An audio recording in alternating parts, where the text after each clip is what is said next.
My new neighbor was too perfect until I found out what was in his basement. You ever meet someone who just feels too perfect? Like they smile too wide, speak too smoothly, their life looks too polished? Yeah, that's exactly how I felt about my new neighbor. When he moved in across the street 3 months ago, the whole neighborhood lit up like a Christmas tree.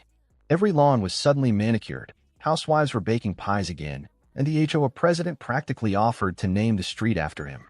Tall, tan, dressed in casual designer fits, Noah looked like he stepped out of a catalog for suburban dream life. He drove a sleek black Tesla, never raised his voice, helped old Mr. Dwyer carry his groceries, and even fixed my fence without asking for anything in return. But there was something about him. Maybe it was the way he never blinked during conversations, or how he'd pop up behind you without making a sound, or how you never saw him at night. I know how that sounds, like I'm being paranoid or jealous or something. But trust me, I'm not. I'm not the nosy neighbor type. I keep to myself, go to work, walk my dog Milo twice a day, and mind my business. But Noah, he just didn't fit. And I wouldn't have thought anything more about it, not really, if it weren't for what happened to Milo. It was a Wednesday evening, around 6:45 p.m. I was walking Milo, a 5-year-old golden retriever who thinks every stick is a gift from the heavens. We passed by Noah's house like we always do. But this time, Milo froze in front of his driveway, tail low, ears back. I tugged gently on his leash, but he refused to move. Then he started growling. Not barking, growling. Low, guttural. Like something was in there, watching us. That's when I heard it. A faint noise, like metal scraping against concrete. Then a thud, from the basement. I looked up, and in that exact moment, I saw Noah standing in his window, just staring at me. He didn't wave, didn't smile, just stood there, like a statue. Milo whimpered and backed away.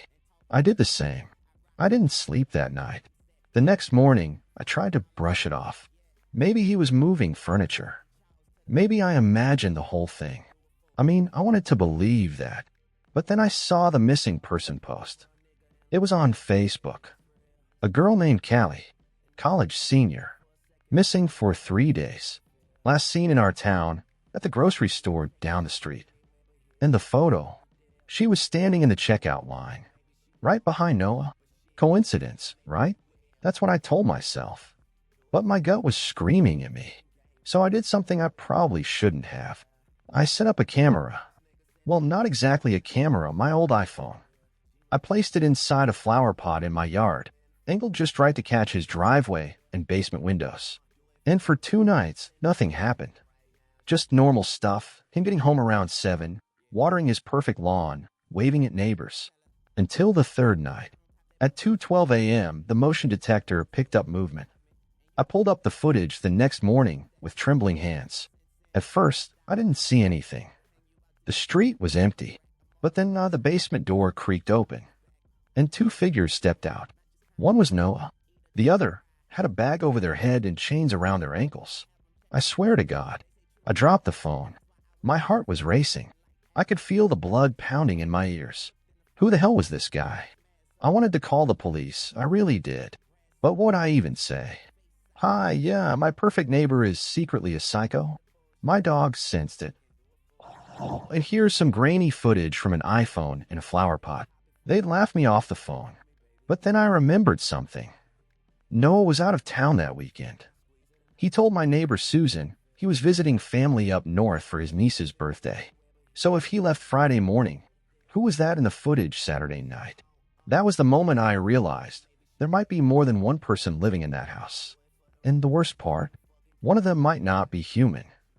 So yeah, after seeing that footage, I couldn't just sit around pretending nothing was wrong. But I was scared, not just for me, but for Milo too.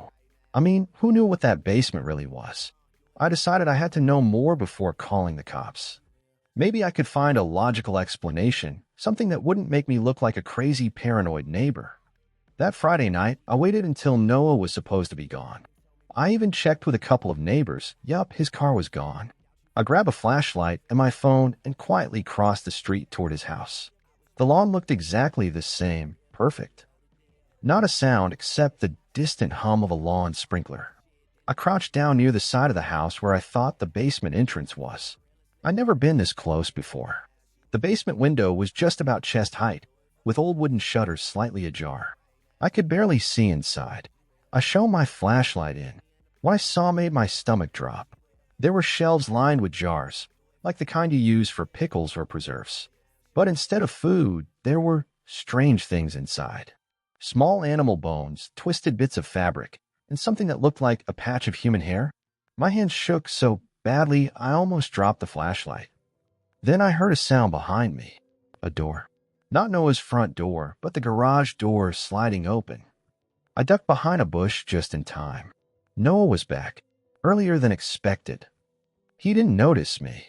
He went straight to the basement door, unlocked it with a key, and went inside. I could hear his footsteps echoing in the basement, slow, deliberate. I crouched lower and took a shaky breath. That's when I heard a whisper. A voice so faint I almost missed it. "Please, don't let him find me." My blood ran cold. I didn't dare stay any longer. I ran home, slammed a door behind me, and locked every lock twice. The next day, I was glued to my phone, scrolling through local news and Facebook posts about Callie, the missing girl. There was a new update. The police had found her abandoned car near the woods just outside town. Her phone was inside, but there was no sign of her anywhere. The town was buzzing with rumors, and some people whispered about a possible kidnapper. I wanted to tell someone about Noah, but who would believe me? A few days later, I started noticing strange things around my house, like the flower pot with the iPhone camera moved. Not far, but just enough that I knew someone had been snooping. One night, I caught movement again, outside my window. I peeked through the curtains and saw a shadow darting behind the bushes. My heart pounding, I grabbed Milo and ran out. No one was there. But on the ground, I found a single key. It looked like the one Noah used on his basement door. That's when I knew. Noah wasn't just hiding something in his basement. He was watching me. And maybe, just maybe, I was the next one on his list. I couldn't sleep that night. Every little sound outside my window made me jump. I kept Milo close, like his big furry presence could somehow protect me from whatever Noah was hiding. That key in my hand, it was cold and heavy, like it was a weight pulling me into something I didn't want to face. But I couldn't ignore it either. I needed answers. So the next evening, after making sure my parents were gone for the night, I slipped out of the house. Milo followed, tail wagging, probably happy for the walk, but completely unaware of the tension I felt. I crossed the street, heart thumping so loud I thought it might give me away. The house was dark, except for a faint light in the basement window. I slid the key into the lock of the basement door. It clicked open without a sound. The door creaked as I pushed it open. The air was damp and smelled like old wood and something metallic, like rust and blood. I switched on my flashlight and stepped down. The basement was bigger than I thought. Cold concrete walls, pipes running along the ceiling. I scanned the room and froze. In the center was a metal table, the kind you see in hospitals or morgues, with straps hanging from it. Then I saw it.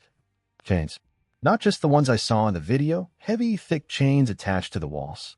That whisper from before, "Please, don't let him find me," suddenly made sense. I moved forward slowly, flashlight trembling in my hand. On one side of the room, I noticed a door, an old wooden hatch with rusted hinges. I hesitated, but something made me pull it open. Behind the door was a narrow, dimly lit corridor, and at the end, a faint light. I crept toward it. That's when I heard voices. A woman's voice, scared, whispering, "No, please. I just want to go home." And Noah's voice, calm but cold, "You're not going anywhere." Not yet. My heart stopped. I wasn't imagining things. Noah had someone down here. I wanted to scream, but my voice was stuck.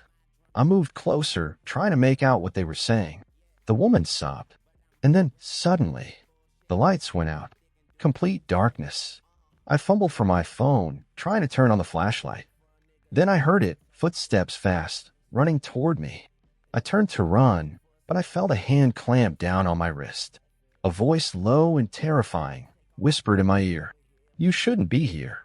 I don't remember how I got out. All I know is I was back in my room, heart pounding, clothes torn, Milo barking like crazy. The next morning, my parents found the key on my nightstand and asked where I got it. I lied. I told them it was from an old toolbox. But I knew I couldn't keep pretending. I had to tell someone. I just didn't know who would believe me. I didn't sleep at all that night. The memory of that cold hand grabbing my wrist was like a shadow I couldn't shake. An urgent warning. I knew I couldn't handle this alone anymore. But who could I trust? The police? What if they thought I was crazy or that I was just messing around? Then I thought of Jamie, my closest friend since middle school. She's calm, sharp, and not the type to panic. If I was going to have any chance of exposing Noah, I needed her help. The next day, I showed her the footage from the flower pot camera and told her everything, the jars, the chains, the voices. Jamie didn't say much at first. She just stared, eyes wide. "I believe you," she said quietly. That was the first time I felt hope. But she was practical too. We need proof. Something undeniable before we call the cops. Otherwise, this will all blow up in our faces. So we planned it. That night, around midnight, I slipped out again. This time, I had a real camera and a voice recorder. Jamie waited by the car, phone ready in case we needed to call for help. I crossed the street, heart pounding. The basement door was unlocked. Maybe Noah forgot, or maybe he wanted us to find out. I pushed it open and motioned Jamie inside. Our flashlights sliced through the darkness. There was the metal table, the heavy chains hanging from the walls, all exactly as I remembered. I swallowed hard and opened the hatch door at the back of the basement. The narrow corridor was lit faintly by a single, flickering bulb. Voices echoed. The woman's voice was trembling but desperate. "Please, help me." Then Noah's voice, cold, controlled. "You belong to me." Jamie hit record. I felt the air grow heavy with fear and anger. Suddenly, footsteps. Fast. Coming from behind. I spun around just as the basement door slammed shut with a deafening bang. We were trapped.